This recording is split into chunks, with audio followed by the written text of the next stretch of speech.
To be sincere, àwọn kan ti pè mí rí tán ní ọ̀rọ̀ mi ò yé àwọn. Màá kó fún bàbá Ààrẹ Bọ́lá Ahmed Tinubu àti ìjọba wọn díẹ̀. Màá tún gbè lẹ́yìn wọn díẹ̀. Mo ní kò rí bẹ́ẹ̀ o. Ìtó bá ń ṣẹlẹ̀ at a particular time nìkan ní Jùgbà Master Channels máa sọ nípa ẹ̀. Tó bá jẹ́ bí ó ti yẹ ká yìn wọ́n, a ní ṣàbòsí. Tó bá jẹ́ bí tí ò ti yẹ ká yìn wọ́n, a máa mú fún wọn. Ìtàn bá wá fẹ́ mú fún wa, tára wọn bá kò tọ́ ọ̀rọ̀ nìkan mú fún wa. Now, àwọn Northerners wọ́n ń gbógun ti Ààrẹ Bọ́lá Ahmed Tinubu pé kò ní padà wá 2027.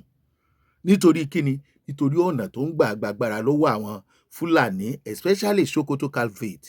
Wọ́n tẹ̀ ń bínú pé ó bọ́ǹbù Sokoto Caliphate àti bẹ́ẹ̀ bẹ́ẹ̀ lọ. Anyway, ẹ jọ̀ọ́, ta ni wọ́n fẹ́ dìbò fún tí wọ́n bá ń bínú pé kò ní wá 2027? Wọ́n ti bẹ̀rẹ̀ oríṣiríṣi bíbọ̀dù lọ́dọ̀ wọn. Wọ́n lé wọn against àwọn Northerners ní. Ẹ jọ̀ọ́ nítorí Ọlọ́run, Alhaji Buhari wà ń bẹ̀ ó against Southerners bí wọ́n bí southern part of Nigeria kan gbégbá kínní yóò ọ̀dà kan lọ pa wọ́n ni. Bí Ààrẹ Bọ́lá Ahmed Tinubu bá wá ń lo democracy láwọn ibì kan tó tún wá ń bá wọn fà tó strong láwọn ibì kan, a lè bú Ààrẹ Bọ́lá Ahmed Tinubu. Then irọ́ lẹ̀ ń pa. Gbogbo àwọn olórin yín, gbogbo àwọn content creator tí ẹ kó jọ kán máa sọ̀rọ̀ against Bọ́lá Ahmed Tinubu excellency, irọ́ lẹ pa, ayé ò ní gbọ́ yín. Ohun ẹ̀fọ́dùn ni ayé ò fẹ́ gbọ́. Nítorí pé number one, tẹ́ bá lẹ̀ fẹ́ ta lẹ fẹ́, ṣé Peter Obi ni, ṣàtìkù ni. Bẹ́ẹ̀ bá tẹ̀ wá lẹ́ fẹ́ Peter Obi, ó sì ń dà. Ṣùgbọ́n náà tí Peter Obi ó fi na Ààrẹ Bọ́lá Ahmed Tinubu lẹ́nìkankan ò mọ̀ nínú àwọn governors APC tí wọ́n ti ní. Then kí lẹ wá jàǹ pátá fún? Then ṣé táìmù yín ni? Ṣé bó ní bí wọ́n ṣe ń tò ó bọ̀ láti 1999? Ọdún mẹ́jọ mẹ́jọ, sáà méjì méjì, àbí? Then ṣàtìkù lẹ fẹ́ gbé wa ní Kwankwaso ní Abẹ́rùfáì.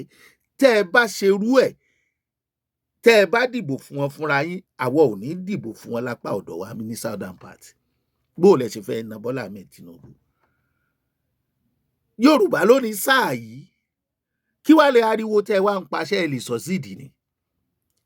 La fi mọ́ ń sọ pé àwa ará bí a ṣe nǹkan kan náà. Bí wọ́n ṣe ń ronú ó yàtọ̀ sí bá a ṣe ń ronú. Torí pé tọ́ọ̀nù ti southern part ni. Tẹ́ bá wá lọ gbé àwọn èèyàn wá ní bí ilẹ̀ Ìgbò, bí ọ̀dọ̀ àwọn Jonathan bàbá wa ààrẹ tẹ́lẹ̀, ẹ mọ̀ pé Ààrẹ Bọ́lá Ahmed Tinubu tẹ̀ ń bá fà ọgbọ́gbọ́n òṣèlú jù yín lọ. Kì í ṣe pé a fi ń yìn wọ́n tàbí a fi ń pọ́n wọn lé. Gbogbo ohun tó ń bá yín fà wọn bí anybody re. Kì í ṣe pé mo fi wọ́ Ààrẹ Jonathan lẹ̀ o. Ààrẹ Bọ́lá Ahmed Tinubu wọn ń ṣe Jonathan. Kì í ṣe pé bàbá náà ò ní sùúrù, ṣùgbọ́n tí ń bẹ ní ọpọlọ wọn nínú òṣèlú. Ẹ mọ̀ pé Jonathan kì í ṣe olóṣèlú. Tá a bá jó lóṣèlú kò tó ti bàbá wa Bọ́lá Ahmed Tinubu. Kí lẹ wá fẹ́ dá wàhálà lẹ̀ fún? Tẹ́ ẹ fi ẹni ẹlẹ́ni ilẹ̀ kó ṣe sáà kejì tó fẹ́ ṣe. Tẹ́ ẹ bá dẹ̀ fẹ́ gbé èèyàn dìde, tẹ́ ẹ bá gbé Yorùbá dìde, bóyá a lè support yín. Bóyá tẹ́ ẹ bá gbé Ìgbò dìde, bóyá ẹ lè wọlé. Kí lẹ ń fẹ́ gan? Kí ni tí àwọn ará bí ń fẹ́ gan? Ẹ jọ̀ọ́ nítorí Ọlọ́run, wọ́n ń ju bọ́ǹbù, ẹ pariwo. Wọ́n ń pa àwọn èèyàn, ẹ pariwo. Ẹ wá ń pariwo economy ni o, wọ́n fẹ́ sọ àwọn Northerners dẹrú ni o. Ẹ máa ṣerú yẹn kú ni tẹ́ ẹ bá ṣọ́ra.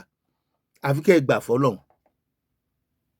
Torí ọmọ ẹni òṣèdí bẹ̀bẹ̀rẹ̀ ẹjọ́ òní àwọ̀ wà padà sí ni ẹ lè tẹ̀ wá lójúmọ́lẹ̀. Tí ọmọ àlè kan bá tẹ̀lé àwọn tó wá látọ̀dọ̀ yín tí ọpọlọ ẹ̀ ò sọ fún wípé kì í ṣe sáà tiwọn, sáà tiwa ni wọ́n fẹ́ lò wá mọ́ gbà ni. Ẹlẹ́dàá àwọn southern part of Nigeria ó dà fún un. Oníkálukú ló lẹ́tọ̀ọ́ láti ṣòṣèlú tó wù, láti wọ ẹgbẹ́ tó wù, ṣùgbọ́n kéèyàn ó fọpọlọ sí i. Ẹ̀yin nìkan lẹ economic problem bá ní. Nígbà ayé Buhari ẹ̀ pariwo, wọ́n ń pààyàn ẹ̀ pariwo. ẹkọ́nọ́mì ọ̀dà ẹ̀ pariwo tí a bá máa wá wí ẹnì kò tẹ̀ tó bí eléyìí ṣé bí gbogbo nǹkan táwọn èèyàn yín ń kó jẹ owó tí wọ́n ń kó tó yẹ kán fi develop lu yín àwọn Fúlàní nìkan ni wọ́n ń ná. Gbogbo ayé ń sọ̀rọ̀ àwọn darandaran, wọ́n ń sọ̀rọ̀ Boko Haram, wọ́n ń sọ̀rọ̀ ISIS, rí sọ̀rọ̀ Bọ́lá Ahmed Tinubu lẹ́ ń sọ. Ṣé Kwankwaso ni ó dojúkọ Bọ́lá Ahmed Tinubu àbí Rufai? Ẹ ṣáà jẹ́ wọn ó sòkú ìyá wọn tán kẹ́ tètè pè wọ́n padà ká mọ̀ bí ẹjọ́ wọn máa padà sí. Ta ló mọ̀ ẹ̀yin content creator àwọn ẹ̀yin musician àwọn lọ́hùn náà? 2027 is not about northern part, northerners. No, it's about southern part of Nigeria. Àwọn òwòye òṣèlú wọ́n sọ fún ẹ pé kò sí ní tẹ́ ẹ fẹ́ sọ, àkókò yín ò tí ì tó, ẹ dúró di 2031 ni. Then ẹ̀fẹ̀ tó bá wù yín sílẹ̀. Ẹ yé pariwo. Ẹ yé pariwo. Àwa ń rọ bàbá wa Bọ́lá Ahmed Tinubu náà. Kì í ṣe pé à ń support wọn. Ní tó jẹ́ òótọ́ là ń sọ. Ṣùgbọ́n kàn náà ò ṣe dáadáa. Kán kápá ọ̀rọ̀ àwọn oní-Islamization, àwọn oní-Sharia, àwọn afẹ̀míṣòfò, àwọn oní-tẹ́rọ́rìsì, ìtẹ́jú ọmọ ènìyàn mọ́lẹ̀ ẹ̀tọ́ ọmọ ènìyàn, àwọn tí wọ́n ń kó àwọn èèyàn kiri tí wọ́n sọ pé kán máa sanwó ransom. Orúkọ yín má ta o. Ọba tó jẹ tí ìlú tú àti tó jẹ tí ìlú tòrò. A mọ̀ pé kò ṣẹ̀ṣẹ̀ ṣẹlẹ̀, ẹ̀yin kọ́ lẹ dálẹ̀, ṣùgbọ́n ẹ̀yin náà ò pé. Ọwọ́ yín kò funfun o. A kàn ń rọ̀ yín ni, ẹ jẹ́ ká yóò padà.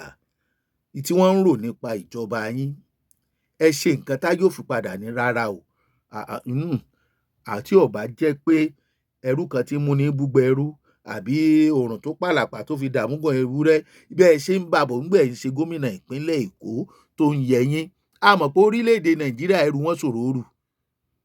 Torí alábòsí, alábẹ̀tẹ́lẹ̀, èèyàn burúkú, pàápàá jùlọ àwọn ìran northerners, àwọn Fúlàní yìí gangan ní tí wọ́n ń dálẹ̀ lórílẹ̀-èdè Nàìjíríà tí wọ́n ti bàjẹ́ pọ̀. Ọlọ́run fẹ́ lò yín ni o.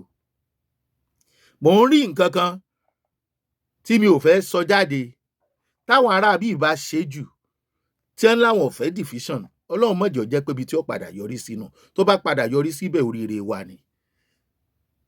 Nítorí wípé Fúlàní ò gbọdọ̀ tún gorí àlééfà ààrẹ orílẹ̀-èdè Nàìjíríà mọ́.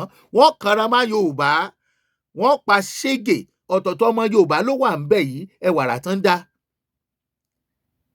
Ẹwàrà tán dá. Àfàìmọ̀ tí wọ́n bá lórí àwọn yìí kó má jẹ́ pé ààrẹ Bọ́lá Ahmed Tinubu ni ó jẹ́ ààrẹ tí ó kàn fún orílẹ̀-èdè Nàìjíríà. Tí wọ́n bá sì kọ̀ntínú ìwà tí wọ́n ń wù yìí, tí wọ́n bá láwọn ò gbà káàrẹ Tinubu wọlé 2027, kì í ṣe torí ẹ̀yin aráàlú o, kì í ṣe torí àwọn afẹ̀míṣòfò, nítorí ara wọn ni, torí àìmọye ọ̀nà ló ti dí mọ́ wọn níbi tí wọ́n ti ń kówó orílẹ̀-èdè yìí. Ẹ wo orú tẹ́ Rufai, ẹ wo ti Màlàmí, ó wà nílẹ̀ Yorùbá náà o. Ẹ wo Takala àtàwọn èèyàn míì, ó wà ní ìjọba o. Torí àmọ́ṣẹ́ tí wọ́n ń ṣe tí wọ́n fi ní gbogbo tí wọ́n níyẹn tí wọ́n kó jọ o. Ẹ̀tọ́ aráàlú ni o, ṣùgbọ́n Ọlọ́run ni ó gbà á padà lọ́wọ́ wọn. Peter Truth ni ẹ má bínú, àyẹ́ ti bínú. Ṣéun Agbọ́lá lórúkọ tèmi. Ìkànnì Jùgbà máa ṣàlẹ̀ tí ń wò wá. Àsìkò tó láti sọ̀rọ̀ fún wa ni o. Ìdájọ́ wa wà lọ́wọ́ yín tẹ́ bá fẹ́ dá fún wa. Ẹni tọ́lọ́run ò lè mú kò tí ì dá. Ẹ ṣe bẹ́ẹ̀ ṣe ń wò wá.